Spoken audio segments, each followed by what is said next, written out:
ومن أحسن دينا ممن أسلم وجهه لله وهو محسن واتبع ملة إبراهيم حنيفا واتخذ الله إبراهيم خليلا.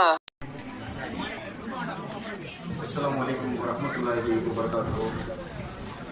إن الحمد لله نحمده ونستعينه ونستغفره ونعوذ بالله من شرور أنفسنا ومن سيئات أعمالنا. من يهده الله فلا مضل له ومن يضلل فلا هادي له. وأشهد أن لا إله إلا الله وأشهد أن محمدا عبده ورسوله.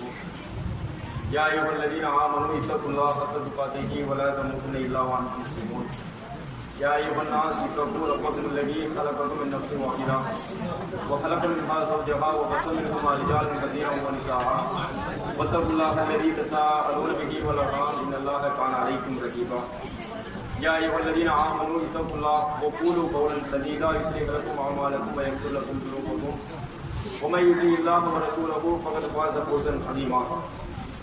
கண்ணியத்திற்குரிய எல்லாம் வல்ல அல்லாஹ்வின் நல்லடியார்களே, அல்லாஹ்வுடைய பேரருளால் அவனால் நம் மீது விதியாக்கப்பட்டுள்ள ரமலானுடைய மாசத்திலே நோட்டவர்களாக 11வது இரவிலே நாம் அமர்ந்திருக்கிறோம்.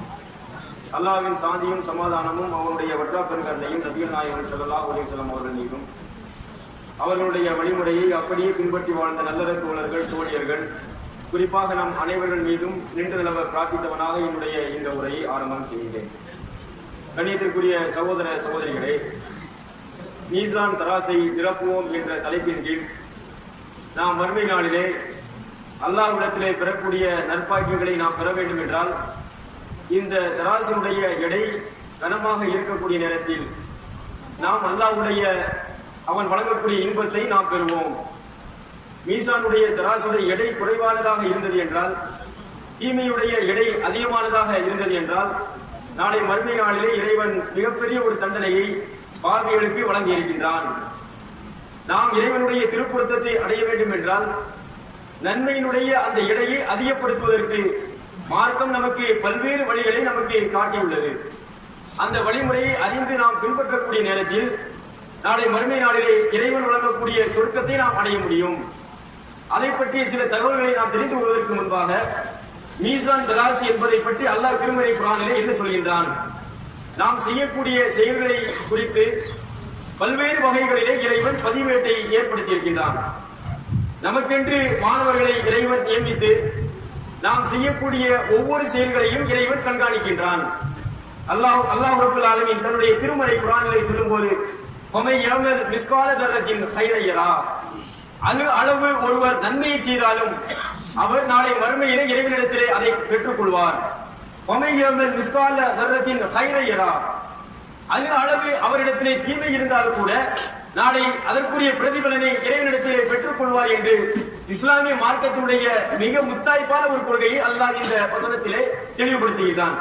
இந்த உலகத்திலே நாம் செய்யக்கூடிய சிறிய செயல்களாக இருந்தாலும் அது நன்மை தீமையாக இருக்கக்கூடிய நேரத்தில் அதற்கு நிச்சயமாக நாளை மறுமையிலே அதற்குரிய பிரதிபலன் இருக்கின்றது என்பதை நாம் புரிந்து கொண்டு திருமறை குர்ஆனிலே மீசானை பற்றி அல்லாஹ் திருமறை குர்ஆனில் சொல்லும்போது வல் வஸ்ன யௌமைதினில் ஹக், நாளை மறுமை நாளிலே எடை போடக்கூடியது நிச்சயம் நடந்தே தீரும், நன்மை தீமைகளை எடை போடுவது சத்தியமாக நடந்தே தீரும் என்று அல்லாஹ் சொல்லிவிட்டு ஃபமன் ஸகுலத் மவாசீனுஹு ஃபஉலாயிக ஹுல்லதீன முஃப்லிஹூன், எவனுடைய எடை அதிகமானதாக கனமுடையதாக ஆகிவிட்டதோ அவர் வெற்றி பெற்று விட்டார் என்று அல்லாஹ் தன்னுடைய திருமறை குர்ஆனிலே கூறுகிறான். அப்ப இந்த எடையை அதிகப்படுத்தக்கூடிய செயல்களை நாம் வளர்த்துக் கொள்ள வேண்டும். மேலும் அல்லாஹ் ரப்பல் ஆலமீன் தன்னுடைய திருமறை குர்ஆனில் சொல்லும்போது நாளை மறுமை நாளிலே இந்த நன்மை தீமைகளை அல்லாஹ் மீசானுடைய தராசில் எப்படி நிறுப்புவான், நிறுப்பது எப்படிங்கிறத நாம தெரிந்து கொள்ளணும். இன்னைக்கு பொருள்களா இருக்கக்கூடியதை எப்படி நிறுக்கிறது அப்படிங்கிறது நமக்கு தெரியும். நாம பெண்கள் ஆண்கள் எல்லாருமே நாம என்ன செய்யறோம், நபிகள் நாயகம் ஸல்லல்லாஹு அலைஹி வஸல்லம் அவர்களுடைய காலத்துல இந்த வகிச்செய்தியை இறைவன் அருளுகின்றான். அந்த காலத்துல நன்மை தீமைகளை நிறுப்பது என்பதை பற்றி அவர்களுக்கு கூடுதல் அறிவு இல்லை என்றாலும் மார்க்கத்தினுடைய இறைவனுடைய வார்த்தையை அப்படியே அவர்கள் நம்பிக்கை கொள்வதில் உறுதியா இருந்தாங்க. இதை பற்றி எந்த ஒரு கேள்வியும் ஆய்வு செய்து பின்பற்றக்கூடிய நிலையில் அவர்கள் இல்லை. அல்லாஹ்வுடைய தூதர் ஒரு காரியத்தை சொல்லிட்டாங்க அப்படின்னு அவர்கள் சமீனா பார்த்தானா செவியேற்றோம் அதற்கு கட்டுப்பட்டோம் என்பதுதான் அவர்களுடைய வார்த்தையாக இருந்தது. ஆனால் இன்றைய காலத்துல நமக்கு சில சந்தேகங்கள் ஏற்படலாம். நன்மை தீமையை அல்லாஹ் எப்படி நிறுத்துவான்? இன்றைய காலத்துல நாம் என்ன செய்வோம் அப்படின்னா, பொருள்களை வாங்கக்கூடிய நேரத்தில் தராசுல நிறுத்து வாங்கிட்டு வருவோம். இது நாம கண்ணால நம்ம பார்த்திருக்கிறோம். இப்படித்தான் நிறுத்த முடியும். நன்மைகளை அல்லாஹ் நிறுப்பானா என்ற கேள்வி நவீன உலகத்துல யாருக்குமே ஏற்படக்கூடாது. இன்றைய காலத்துல மனிதன் எல்லாவற்றையும் நிற்கின்றான். நாம் நிற்கக்கூடிய பொருளை தாண்டி இன்னைக்கு மதியத்துல ஒரு மழை பெஞ்சிருக்கு, எத்தனை சென்டிமீட்டர் மழை பெஞ்சிருக்கு அப்படிங்கிறது நிற்க முடியும். ஒருவன் எவ்வளவு வேகத்திலே தன்னுடைய பயணத்தை செலுத்துகின்றான் என்பதை நிறுத்தக்கூடிய ஒரு அளவுகோல் மனிதனுடைய இன்றைய காலத்துல அவன் உருவாக்கி விட்டான். அது மட்டும் இல்லாமல் இன்றைக்கு காற்று அடிக்கக்கூடிய வேகத்தை அளக்கக்கூடிய அளவை நிலுவை மனிதனால் கண்டுபிடிக்கப்பட்டு விட்டது. இப்படி இன்றைய நவீன உலகத்தில் மனிதன் எதையெல்லாம் கண்டுபிடித்து நிற்க முடியுமோ அதை நிறுத்தி சமுதாயத்திற்கு மக்களுக்கு வெளிப்படுத்துகின்றான். இன்னைக்கு இவ்வளவு வேகத்துல காற்று அடிக்குது, 30-20 கிலோமீட்டர் வேகத்தில் காற்று அடிச்சது அப்படின்னா இயல்பு வாழ்க்கையில மனிதன் இருக்க முடியும். அதே 30-40 கிலோமீட்டர் வேகத்துல காற்று அடிச்சுட்டு அப்படின்னு வைங்க, இது புயல் என்று இன்றைக்கு நவீன உலகம் அது அளந்து சமுதாயத்திற்கு, மனித சமுதாயத்திற்கு அறிவுரை வழங்குகின்றது. இந்த நேரத்தில் பாதுகாப்பான இடத்துல நீங்க வசிக்கணும், பாதுகாப்பற்ற இடங்களிலே இடிபாடுகளிலே நீங்கள் சிக்கக்கூடாது என்பதற்காக பாதுகாப்பு இல்லாத கட்டடத்தில் நீங்க யாருமே நீங்கள் வசிக்க கூடாது என்று இன்றைய நவீன உலகத்தில் மனிதன் காற்றை அளந்து துல்லியமான முறையில சமுதாயத்துக்கு அறிவிக்கிறான். ஆனால் மறுமை நாளிலே இறைவன் மனிதன் செய்யக்கூடிய செயல்பாடுகள் இருக்கு தெரியுமா, இவை அனைத்தையும் கண்காணித்து நிலுவையிலே அளந்து அவனுடைய செயல்களை கணக்கூடியதான எடை உள்ளதா கனமற்ற எடையா என்பதை அல்லாஹ் தீர்மானிக்க இருக்கின்றான். அதுதான் மீசானுடைய தராசு. ஒருவன் ஒரே செயலை செய்வான், ஒரு 2 பேருமே தொழுவாங்க. கடமையான பக்த தொழக்கூடிய 2 பேர்களில் ஒருவருடைய செயல் கனம் கூடியதா இருக்கும், ஒருவருடைய செயல் கனம் குறைந்ததா இருக்கும். இறைவன் அளக்கக்கூடிய அந்த வித்தியாசத்தை பாத்தீங்களா? இறைவன் அளக்கக்கூடிய அந்த வித்தியாசம், மீசான் என்ற அந்த வித்தியாசம் எப்படின்னா உள்ளத்தால தீர்மானிக்கிறது. மனிதனுடைய செயல்பாடுகளை இறைவன் எப்படி தீர்மானிக்க அப்படின்னா, இன்னைக்கு மனுஷன் காற்றுடைய அளவு தீர்மானிக்கிற மாதிரி ஒரே சீரான வேகத்தில் தீர்மானிக்கிறது இறைவன் கிடையாது. இறைவன் நிற்கக்கூடிய விஷயம் என்ன தெரியுமா? அவனுடைய அளவுகோல் உள்ளம் சார்ந்த அளவுகோல். அதுல ஒரு மனிதன் தெளிவான முறையிலே தன்னுடைய வழிபாடுகளை அல்லாவிற்கென்று அமைத்துக் கொண்டான் அப்படின்னு நாளை மறுமை நாளிலே அவனுடைய செயல்களுடைய எடை கனம் கூடியதாக அமையும். அதன் மூலமாக அவன் இன்பத்தை பெற்றுக் கொள்வான். இந்த இடையில கனத்தை அல்லாஹ் ஏற்படுத்துவதற்கு முன்னால பூமியில மனிதன் நன்மை செய்யக்கூடிய காலத்துல எப்படி அல்லாஹ் பதிவு செய்கின்றான் என்பதை ஒவ்வொன்றாக நாம் பார்ப்போம். திருமறை குர்ஆனிலே அல்லாஹ் ரப்பல் ஆலமீன் மனிதன் செய்யக்கூடிய ஒவ்வொரு செயல்களையும் அல்லாஹ் கணக்கெடுக்கின்றான். எப்படி கணக்கெடுக்கின்றான் என்றால், இன் குல்லு நஃப்ஸின் லம்மா அலைஹா ஹாஃபில்.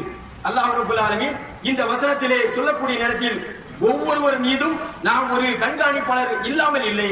இன்னைக்கு நாம இருக்கிறோம் அப்படின்னு ஒவ்வொரு ஆளுக்கும் ஒரு கண்காணிப்பாளர் இருக்காங்க. ஒரு ஆள் செய்யக்கூடிய ஒவ்வொரு செயல்களையும் கண்காணிப்பாளர் கண்காணிக்காமல் அவரால் கடந்து செல்ல முடியாது என்று அல்லாஹ் தன்னுடைய திருமறை குர்ஆன்ல சொல்றான்.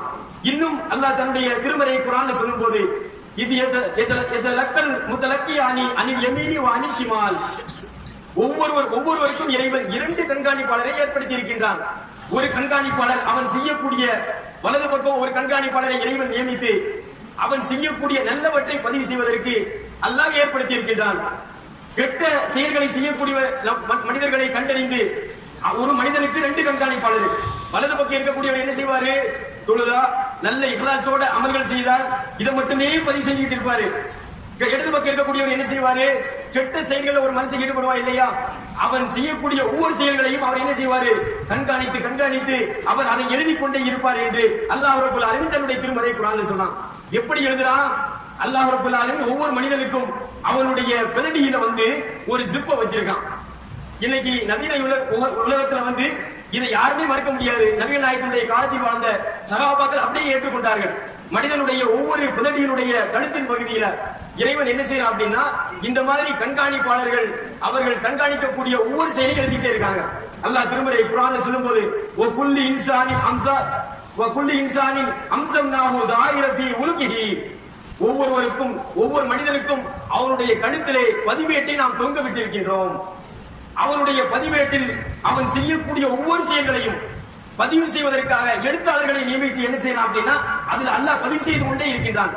இன்னைக்கு நாம என்ன செய்யறோம் அப்படின்னா, கம்ப்யூட்டர்ல ஒரு ஜிப்பை நாம மாட்டி நாம என்ன செய்யறோம்னா தேவையான பயிர்களை அதுல நிரப்போம்.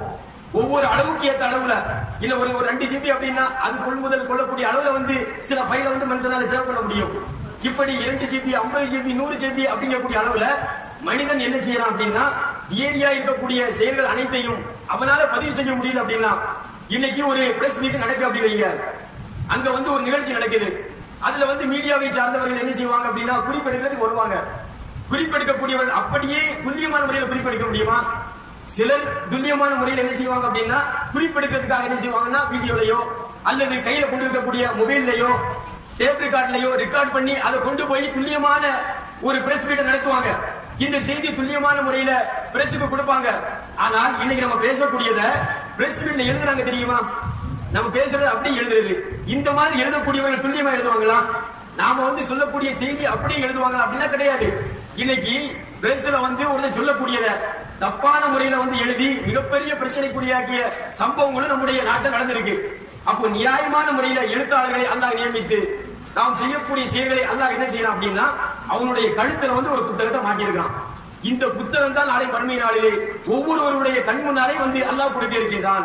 அடுத்து திருமறை குர்ஆன்ல சொல்லும் போது அல்லாஹ் சொல்றான், இந்த புத்தகம் மனிதன் வாழக்கூடிய சமகாலத்தில் அவன் மரணத்தை தழுவக்கூடிய காலமெல்லாம் அவன் செய்யக்கூடிய ஒவ்வொரு செயல்பாடுகளையும் இறைவன் எழுதி கொண்டே இருக்கின்றான். கண்காணிப்பாளர்களை வைத்து இறைவன் எழுதக்கூடிய அந்த புத்தகத்தை அல்லாஹ் சொல்கிறார், இக்ரா கிதாபக கபாபி நஃப்ஸிக யௌம அலைக ஹஸீபா. நாளை மறுமை நாளிலே மனிதனை அனைவர்களையும் எழுப்பி விசாரிக்கக்கூடிய அந்த நாளிலே மனிதனை பார்த்து அல்லாஹ் சொல்லுவான், இக்ரா கிதாப், உன்னுடைய புத்தகத்தை நீ படிச்சு பார்ப்பா. நீ உலகத்துல வாழக்கூடிய துனியால வாழ்ந்து இல்லையா? வாழக்கூடிய காலத்துல எப்படிப்பட்ட செயல்களை நீ செய்தாய்? இன்னைக்கு நம்மளே நம்ம நினைத்துக் கொள்வோமே, அறியாம பருவத்துல நம்ம தௌஹீதுக்கு வர்றதுக்கு முன்னால சில கெட்ட செயல்களை நாம செஞ்சிருப்போம். கெட்ட பண்புகள் நம்மள்ட்ட இருந்திருக்கும். அந்த கெட்ட பண்புகளை நாம தௌஹீதுக்கு வந்த உடனே நாம என்ன செய்வோம்? கொஞ்சம் யோசிச்சு பார்த்தோம் அப்படின்னு வைங்க, நாம அப்படி வெட்கப்படும். இந்த மாதிரியே நாம செஞ்சோம், இவ்வளவு கீழ்த்தரமான செயலையே நாம செஞ்சோம். ஒவ்வொருவருக்கும் ஒரு பேக்லிஸ்ட் இருந்துகிட்டே இருக்கும். ஒவ்வொருவரும் இந்த ஹிதாயத்தை பெறதுக்கு முன்னால அவங்களுக்கு ஒரு பிளாக் மார்க் இருந்துகிட்டே இருக்கும். அப்படி இல்லாத யாருமே கிடையாது. அந்த மாதிரி ஒரு தவறுல இருந்துதான் அல்லாஹ் நமக்கு நேர்வழியை கொடுத்திருக்கிறான். இப்ப நம்ம தவறுல ஈடுபட்டோம் இல்லையா? பெரிய தவறு செஞ்சிருப்போம், சின்ன தவறு செஞ்சிருப்போம், தற்கால போய் எண்ணெய் ஊத்திருப்போம், பக்கியை குளிக்க வச்சிருப்போம்.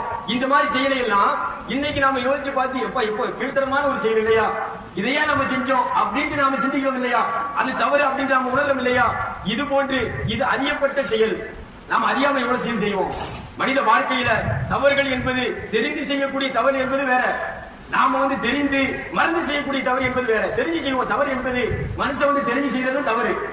தெரிஞ்சு செய்யக்கூடிய தவறு இருக்கு பாருங்க, அந்த தவறை வந்து காலப்போக்கில் மனுஷன் என்ன செய்வான் அப்படின்னா மறந்துடுவான். இப்படி நாம் மறக்கக்கூடிய இந்த தவறு கூட நாளை மறுமை நாளில் அல்லாஹ் என்ன செய்வான்? இக்ரா கிதாப், இந்த கிதாப்ல எல்லாமே பதிவு செய்யப்பட்டிருக்கு. அந்த புத்தகத்தை நீ வாசித்து உனக்கு நீ என்ன செய்யற கணக்கெடுத்துக்கொள். மேலும் அல்லாஹ் ரப்பல் ஆலமீன் சொல்கின்றான், ஹாதா கிதாபு யம்திகு அலைக்குமுல் ஹக், இந்த ஏடு என்பது உண்மையை பேசக்கூடிய ஏடு, ஒரு பொய் கூட சொல்லாது. இன்னைக்கு அரசாங்கத்துல என்ன செய்வோம் அப்படின்னா ஒரு தவறு ஒரு பகுதியில் நடந்துச்சு அப்படின்னு வைங்க. இப்ப தூத்துக்குடியில வந்து ஒரு துப்பாக்கி சூடு நடந்திருக்கு. கிட்டத்தட்ட ஒரு 14 பேரை கொண்டு இருக்கின்றார்கள் அரசு இயந்திரங்கள். இதுக்கு என்ன செய்வாங்க அப்படின்னா ஒரு கண் துடைப்பு நாடகத்தை அரசாங்கம் என்ன செய்யும்? ஒரு விசாரணை கமிஷன் அப்படிங்கக்கூடிய விசாரணை கமிஷனை ஏற்படுத்தி என்ன செய்வான்? ஒரு கமிஷன் அந்த ரிப்போர்ட் எல்லாத்தையும் எடுத்து யார் அவனை கமிஷனா நியமிச்சாங்களோ அவர்கள்ட்ட போய் சமர்ப்பிப்பாங்க. விசாரணை கமிஷனை ஏற்படுத்தி சுப்பீரியர் அதிகாரிகள் இருக்காங்க இல்லையா, அவங்கள்ட்ட போய் இவன் என்ன மாதிரி துப்பாக்கி சூடு நடந்துச்சு, நடப்பதற்கு காரணம் என்ன, இந்த மாதிரி மக்கள் அதற்கு தூண்டுதலா இருந்தாங்களா, அதாவது சமூக விரோதிகள் இதுல உள்ள வந்தாங்களா, இல்ல பொதுமக்கள் தான் பாதிக்கப்பட்டிருக்காங்களா, இப்படி ஒவ்வொரு விஷயமாக ஆய்வு செய்து அந்த அறிக்கைகளை அவன் வந்து ஒன்னொன்னா ஆய்வு செஞ்சு என்ன செய்வான்? அறிக்கையை சமர்ப்பிப்பான். இவன் சமர்ப்பிக்கக்கூடிய இந்த அறிக்கை வந்து 100% உண்மையான அறிக்கையா இருக்குமா? 100% உண்மையா இருக்குமானா கிடையாது. அவன் சமர்ப்பிக்கக்கூடிய அறிக்கையில வந்து அரசாங்கத்தை திருப்திப்படுத்தக்கூடிய அறிக்கையா தான் இருக்கும். எந்த ஒரு ஆளுங்கட்சி இருக்குதோ அந்த ஆளுங்கட்சியை வந்து திருப்திப்படுத்தக்கூடிய அறிக்கையா இருக்கும். இன்னைக்கு பாதிக்கப்பட்டவர்கள் பொதுமக்கள் கண் முன்னால நமக்கு தெரியுது. இவங்க அப்பாவிகள். ஒரு தாய் வந்து பேட்டி கொடுக்கிறாங்க. ஒரு பெண்மணி, ஒரு 10ஆம் கிளாஸ் படிச்ச ஒரு மாணவியுடைய தாய் வந்து பேட்டி கொடுக்கிறாங்க. வீட்டுக்குள்ளே இருந்த ஒரு பெண்மணி தான், ஒரு மாணவி. அந்த தன்னுடைய தாயிட்ட வந்து சொல்றாங்க, அம்மா வாழக்கூடிய காலத்துல இந்த மாதிரி நம்ம சும்மா வாழ்ந்துட்டு போறது என்ன அர்த்தம் இருக்குது? இந்த மாதிரி ஸ்டெர்லைட்னால மக்களுக்கு எவ்வளவு பாதிப்பு ஏற்படுது? இந்த பாதிப்புனால பல ஆயிரக்கணக்கான மக்கள் கேன்சர்னால பாதிக்க இருக்காங்க. இதுக்கு நாம குரல் கொடுக்கல அப்படின்னா நாம வேற எதுக்கு குரல் கொடுக்க முடியும்? நாம வாழ்வதற்கு ஒரு அர்த்தம் வேண்டுமே அப்படின்ட்டு தன்னுடைய தாயும் அன்னைக்குதான் போராட்டத்தை போய் பங்கு பெற்றிருக்கா. பிளஸ் அதாவது 10th SSLC எழுதின ஒரு மாணவி ரிசல்ட்டுக்கு வெயிட் பண்ணிட்டு இருக்கா. அந்த துப்பாக்கி சூடு நடத்தக்கூடிய அன்னைக்கும் அதற்கு மறுநாள் ரிசல்ட் வந்திருக்குன்னு நினைக்கிறேன். இப்ப தன்னுடைய தாயோட என்ன செய்யறா, அந்த ஆர்ப்பாட்டத்தில் அந்த பெண்மணி கலந்துருக்கா. கலந்துக்கக்கூடிய நேரத்தில் ஒரு குறிப்பிட்ட நேரம் வந்ததோட தாய் மகளும் ஒன்னாத்தி இருக்கிறாங்க. ஒரு குறிப்பிட்ட தொலைல வந்து அவங்க அரசாங்கத்துடைய அந்த கலெக்டருடைய ஆபீஸ அலுவலகத்தை பார்த்த உடனே இவங்க அருகில கூட போகல. ஆனால் அங்க யாருமே நுழையல. அங்க இருக்கக்கூடிய அரசு வாகனங்கள் எல்லாமே கொண்டு விட்டு எரியுது, நெருப்பு ஜுவாலிகள் பறக்குது. ஆனா அங்க யாரு போராட்டக்காரர்கள் யாருமே உள்ள போகல. கிட்டத்தட்ட ஒரு 1/2 கிலோமீட்டர் தூரத்தில் நிக்கிறாங்க. ஆனால் இவர்கள் அங்கே செல்வதற்கு முன்பாகவே அரசாங்கத்தினுடைய வாகனங்கள் கொண்டு விட்டு எரியுது. இப்ப இந்த நேரத்துல செதறுண்டு அவர்கள் செதறி ஓடக்கூடிய நேரத்தில் தன்னுடைய தாய் பிள்ளையை கையில வந்து உதறி தள்ளிய நிலையில ஓடக்கூடிய நேரத்துல வந்து கையை நம்ம வீசி ஓடணும் அப்படின்னா நாம பிடிச்சுக்கிட்டு ஓட முடியுமா? கூட்டத்துல வந்து விட்டுறான். இந்த நேரத்தில் தான் அந்த பெண்மணி அந்த சிறுமியை இந்த அரசு இயந்திரங்கள் என்ன செய்யறாங்க, குருவிக்கு சூட் பண்ணிட்டான். இப்ப இந்த பெண்மணி எதுக்காக எனக்கு கலந்திருக்கா அப்படிங்கிறது தன்னுடைய தாய் அழகான முறையில் வந்து சொல்றா. இது அரசாங்கத்துக்கு அந்த ரிப்போர்ட் கொடுப்பானா? இன்னைக்கு ஆய்வு கமிஷன் அப்படின்னு ஏற்படுத்தக்கூடியவன் இதை வந்து அரசாங்கத்துக்கு துல்லியமான ரிப்போர்ட் கொடுக்க முடியுமா அப்படின்னா கொடுக்க முடியாது. அரசாங்கம் எப்படி எதிர்பார்க்கிறானோ அந்த அளவுல அவர் ரிப்போர்ட் கொடுப்பான். ஆனால் இத மாதிரியா மலைப்பெண், இத மாதிரி அல்லாஹ் ஏற்படுத்தியிருக்கக்கூடிய இந்த வானவர்கள் இன்னைக்கு மனிதன் செய்யக்கூடிய இந்த செயல்களின் மூலமாக இறைவனுக்கு ஏதாவது நன்மை இருக்குதா? அவன் செய்யக்கூடிய தவறுகளின் மூலமாக இறைவனுக்கு ஏதாவது பாதிப்பு இருக்குதா? கிடையாது. அப்போ மனிதன் செய்யக்கூடிய ஒவ்வொரு செயல்களையும் துல்லியமான முறையில் மனிதன் இன்னைக்கு தீர்ப்பு சொல்றான் தெரியுமா? இவன மாதிரி கிடையாது. அல்லாஹ்வுடைய தீர்ப்பு எப்படி இருக்கும் அப்படின்னா மனிதனுடைய அந்த செயலுக்கு ஏற்ற அளவுல அவனே தீர்ப்பு சொல்வதற்கு போதுமானவனா இருப்பான். அப்பதான் அல்லாஹ் ரப்பல் ஆலமீன் சொல்கின்றான், இந்த புத்தகம் உங்களுக்கு எதிராக இன்று உண்மையை பேசக்கூடியதாக இருக்கின்றது என்று அல்லாஹ் தன்னுடைய திருமறை குர்ஆனில் சொன்னான். குற்றவாளிகள் இந்த ஏடு இருக்கு தெரியுமா, மனுஷன் செய்யக்கூடிய இந்த ஏட்டை குற்றவாளிகள் மறுமை நாள்ல பாப்பானா. பார்க்கக்கூடிய நேரத்தில் அல்லாஹ் வகைப்படுத்துகின்றான். ஊதியல் கிதாப், நாளை மறுமை நாளிலே மனிதன் அந்த ஏட்டை பார்ப்பான். ஊதியல் கிதாப் ஃபதரல் முஜ்ரிமீன முஷ்பிகீன மிம்மா ஃபீ, குற்றவாளிகள் அந்த ஏட்டை பார்த்தவுடன் அவர்கள் அப்படியே நடுநடுங்கி விடுவார்கள். எதுக்கு நடுநடுங்கிறான்? எப்பூலூன யாவைதனா மாலி ஹாதல் கிதாப், அந்த ஏட்டை பார்த்து மனிதன் பேசுவானா, என்னப்பா இந்த ஏட்டுக்கு நேர்ந்தது? இன்னைக்கு ஊர்ல ஏற்படுத்திய விசாரணை கமிஷன் மாதிரி இது இல்லையே, ஏதாச்சும் நமக்கு சாதகமா பேசுமா? இல்லையே. லா யுகாதிலு சகீரத்தன் வலா கபீரத்தன் இல்ல அக்ஸாஹா, நான் செய்யக்கூடிய சின்ன செயல்களையும் அது எழுதி வச்சிருக்கிறார், பெண்ணும் பெரிய நன்மைகளையும் அது எழுதி வச்சிருக்கிறார். இந்த ஏட்டுக்கு என்ன நேர்ந்தது என்று மனிதன் அந்த ஏட்டை பார்த்து குற்றவாளி அப்படியே வியந்து அப்படியே ஆச்சரிய புருவத்தை உயர்த்துவானாம், பயந்து நடுங்குவானாம். இன்னைக்கு ஒருத்தனை அவனை பார்த்து புறம் பேசியிருப்பான், அவன் இருந்திருக்க மாட்டான். இந்த மாதிரி ஒருத்தனை வந்து தாக்க முடியல அப்படின்னா அவனுடைய செருப்பையாச்சும் மிதிப்பாங்க தெரியுமா? இன்னைக்கு ஒரு அசர்த்து வந்து இவர் வந்து நம்மளை எப்ப பார்த்தாலும் அடிச்சுட்டு இருக்காரு, இந்த சார்வால் எப்ப பார்த்தாலும் நமக்கு துன்பத்தையே கொடுத்துட்டு இருக்காரு, இவரை எதுவும் செய்யல அப்படின்னாலும் இவருக்கு ஏதாச்சும் நம்ம பணி செய்யணும். செருப்பை வந்து பள்ளிவாசல்ல கட்டி போட்டிருப்பாரு, ஒரு செருப்பு பள்ளிவாசல்ல இருக்கும், இன்னொரு செருப்பு எங்க இருக்கும்? சாக்கடையில இருக்கும். ஆனா நம்ம என்ன நினைக்கிறோம், அவருக்கு தீங்கு செய்யணும் அப்படின்ட்டு நாம இந்த மாதிரி சின்ன செயலாம் பண்றோம் இல்லையா? இது கூட சின்ன செயல் மனிதன் பார்க்கல, இறைவன் பார்க்கின்றான். இந்த மாதிரி கஞ்சாடையில வந்து கேள்வி கொண்டு தெரியுமா? ஒரு ஆளை பார்த்தோம் அப்படின்னா அவர் எப்ப பார்த்தாலும் அறுத்துட்டே இருப்பாரு, கஞ்சாடையில அவன் வந்துட்டான்பா அப்படின்னு சொல்றோமா? இந்த மாதிரி கஞ்சாடையில உள்ளது கூட அதுபோன்று கைச்சாடையில் இப்படி மனிதன் அறிய முடியாத நிலையில என்னெல்லாம் கேட்ட பண்றானோ இவை அனைத்தையும் மனிதன் என்ன செய்வான், அந்த நாள்ல வந்து இருக்காதுன்னு நினைச்சு போவான். ஆனால் அதைத்தான் அல்லாஹ் அங்கே பட்டியலிடுகின்றான். ஊதியல் கிதாப், பார்த்த உடனே பயப்படுவான். அதுல சின்ன விஷயமாக இருந்தாலும் பெரிய விஷயமாக இருந்தாலும் அந்த ஏடு அவனை பற்றி அனைத்து விதமான எல்லா வார்த்தைகளையும் அது எழுதியிருக்கும் என்று அல்லாஹ் தன்னுடைய திருமறை குர்ஆன்ல சொல்றான். அல்லாஹ்வுடைய தீர்ப்பு சொல்றதுக்கு முன்னாடி அல்லாஹ்வுடைய செயல் எப்படி இருக்கு தெரியுமா? ஒரு மனிதன் நல்லவனா அவன் கெட்டவனா அப்படின்னு பாக்குறதுக்கு இறைவனுடைய ஸ்டைல் கொஞ்சம் வித்தியாசமா இருக்கும். மனிதனை பற்றி அல்லாஹ் சொல்லும் போது அம்மா அம்மன் மூத்திய கிதாப ஃபிஷிமால், எவனுடைய இடதுகரத்தில் அவனுடைய ஏடு கொடுக்கப்பட்டதோ அவன் என்ன செய்வான்? பயப்பூலி ஆலைத்தனி லம்மூத்த கிதாபியா, அவன் புலம்புவான், என்னுடைய மரணத்தோடு என்னுடைய கதை முடிச்சிருக்க கூடாது, என்னுடைய கதை முடிச்சிருக்க கூடாதா? யாலைத்தகா காலத்தின் காவியா மா அக்னா அன்னி மாலியா கலக்க அன்னி சுல்தானியா, என்னுடைய நிலை என்ன ஆக போகுது என்று தெரியவில்லையே, என்னுடைய பொருளாதாரம் எனக்கு கை கொடுக்கவில்லையே, என்னுடைய அதிகாரம் எனக்கு என்று எந்த ஒரு பங்களிப்பும் செய்யவில்லை, அழிந்து போய்விட்டது என்று அல்லாஹ் இடது கையில கொடுக்குவான் தெரியுமா? என்ன இன்னைக்கு நாம படிக்கிறோம் இல்லையா? நல்லவனுக்கு எப்படி அல்லாஹ் கொடுப்பான், கெட்டவனுக்கு ஏட்டை எப்படி கொடுப்பான் அப்படிங்கிறத உலகத்தில் அல்லாஹ் சொல்லிட்டான்.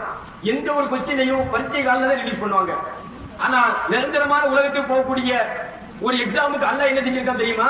உலகத்துல நம்ம கையில கொடுத்து நீ அதை படிச்சு அந்த கேள்விக்கு பரீட்சை எழுதி நல்லா நம்ம கையில கொடுத்தான். உனக்கு பரிசு வேணும் அப்படின்னா கேள்வியை நான் தந்துட்டேன், விடையும் உன் கையில கொடுத்துட்டேன், இது நீ சரியான முறையில நீ எழுதிட்டு வந்த அப்படின்னா இதற்குரிய கூலியை நான் உனக்கு தருவேன் அப்படின்னு அல்லாஹ் என்ன செய்யறான், நம்ம கையில கொஸ்டினையும் கொடுத்துட்டான், அல்லாஹ் வந்து பதிலுக்குரிய எல்லா விளக்கத்தையும் கொடுத்துட்டான். இன்னைக்கு உலகத்துல அந்த மாதிரி ஒரு நியதி இருக்குதா? நாம ஒரு பரிசு கொடுக்கிறதா இருந்தாலும் கேள்வியை நாம் என்ன செய்வோம், விடை இல்லாம கேள்வியை கொடுப்போம். ஆனால் சில பரீட்சையை நாம் என்ன செய்வோம், பரீட்சை வாழ்ந்ததை நாம விடைத்தாலே அதாவது கேள்வித்தாலே நாம் ரிலீஸ் பண்ணுவோம். அந்த நேரத்தில் மனுஷன் மூளையை கசக்கி என்னத்தை படிச்சானோ அதை போய் எழுதணும். இஸ்லாமுடைய இறைவனுடைய இந்த தத்துவம் எப்படி தெரியுமா? அல்லாஹ்வுடைய மார்க்கத்துல இறைவன் எப்படி எல்லாத்தையுமே கொடுத்துட்டான். அப்ப இந்த அடிப்படையில நல்ல விஷயத்தை உடனே செஞ்சுட்டு போனா அப்படின்னா கெட்ட அடியான போகக்கூடிய நேரத்தில் அவனுக்குரிய தீர்ப்பு என்ன? தீர்ப்பு வழங்கல, மீசானுடைய தராசில் நிற்கல. ஆனா என்ன செய்யறான், மனுஷனை வந்து நிறுத்தக்கூடிய நேரத்திலே அவனுடைய கிதாப் அல்லாஹ் வெளிப்படுத்தின உடனே கெட்ட அடியானுக்கு என்ன செய்யறான், இடது கையில கொடுத்த உடனே அவன் இப்படி புலம்ப ஆரம்பிச்சிருவான். நெஞ்சில் அடித்துக் கொண்டு இந்த மாதிரி முடிஞ்சிருக்க கூடாதா, இந்த மாதிரி என்னுடைய கதை முடிந்து இருக்க கூடாதா, என்னுடைய பொருளாதாரம் கை கொடுக்கவில்லையே, என்னுடைய அதிகாரம் கை கொடுக்கவில்லை என்று நாளை வறுமை நாளிலே கெட்ட அடியான் இந்த மாதிரி புலம்புவான் என்று அல்லாஹ் தன்னுடைய திருமறை குர்ஆன்ல சொல்றான். நல்ல அடியான் வலது கையில் அல்லாஹ் கண்ணியமா கொடுப்பான்.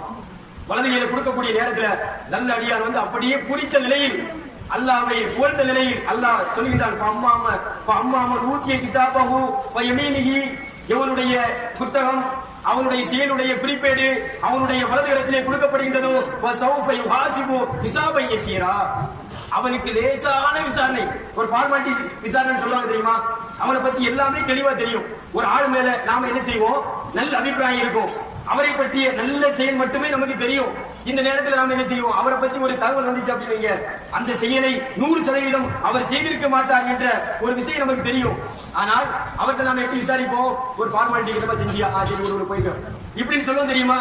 இத மாதிரி நல்லவர்களுடைய குறிப்பேட்டை அல்லாஹ் என்ன செய்வான், கையில கொடுத்த உடனே வலது கையில கொடுத்த உடனே நல்லடியார்கள் சந்தோஷத்துல வந்து அல்லாஹ்வை புகழ்ந்தவர்களாக அவர்களுக்கு எளிதான முறையிலே விசாரணை அமைக்கப்படும் என்று அல்லாஹ் சொல்லிவிட்டு மகிழ்ச்சியோட குடும்பத்தை அப்பதான் பார்ப்பான். அதுக்கு முன்னால வர எப்படி நினைப்பான், நாளைத்தனா அதுக்கு முன்னால வர என்ன செய்வான், வறுமை நாள் ஏற்படக்கூடிய நேரத்துல தன்னுடைய தாய் பிள்ளை மகன் அனைவரையும் விட்டு ஓடுவோம் இல்லையா? இது எல்லாம் முடிஞ்சதுக்கு அப்புறம் புத்தகம் கையில கிடைச்ச உடனே அப்போதான் குடும்பத்தை தேடுவான். குடும்பத்தோடு மகிழ்ச்சியா இருப்பதற்கு அப்பதான் வருவான் என்று அல்லாஹ் தன்னுடைய திருமறை குர்ஆன்ல சொன்னான். ஆகவே அன்பிற்குரிய சகோதரர்களே சகோதரிகளே, திருமறை குர்ஆன்ல வந்து எண்ணற்ற இடங்கள்ல வந்து குறிப்பேட்டை பற்றி மீசானுடைய இந்த விஷயத்தை பற்றி அல்லாஹ் நிறைய நமக்கு சொல்கின்றான். இந்த மீசானுடைய தராசில் நம்முடைய எடைகள் கனமுடையதாக ஆக வேண்டும் என்றால், நாம வந்து நம்முடைய குறிப்பேட்டில் நம்மை பற்றிய நல்ல தகவல்கள் இடம்பெற வேண்டும் என்றால் மார்க்கம் சில செயல்களை நமக்கு காட்டுது. அந்த செயல்களை நாம இந்த உலகத்துல நாம செஞ்சு வந்தோம் அப்படிங்க, நாளை மறுமை நாளிலே மிகப்பெரிய ஒரு நற்பாக்கியத்திற்குரியவர்களாக ஆகும். ஒரு ஹதீஸை சொல்லி இன்ஷா அல்லாஹ் இன்றைய பயானை நாம நிறைவு செய்வோம். நபிகள் நாயகம் ஸல்லல்லாஹு அலைஹி வஸல்லம் அவங்க சொல்றாங்க, தூய்மை என்பது ஈமான்ல ஒரு பகுதி, தூய்மை என்பது ஈமான் மொத்த ஈமான்ல ஒரு பகுதி. அல்ஹம்துலில்லாஹ் என்பது எடையை நிறைக்கக்கூடியது. மீசானுடைய எடை இருக்கு இல்லையா, அதை நன்மையுடைய எடையை நிறைக்கக்கூடியது.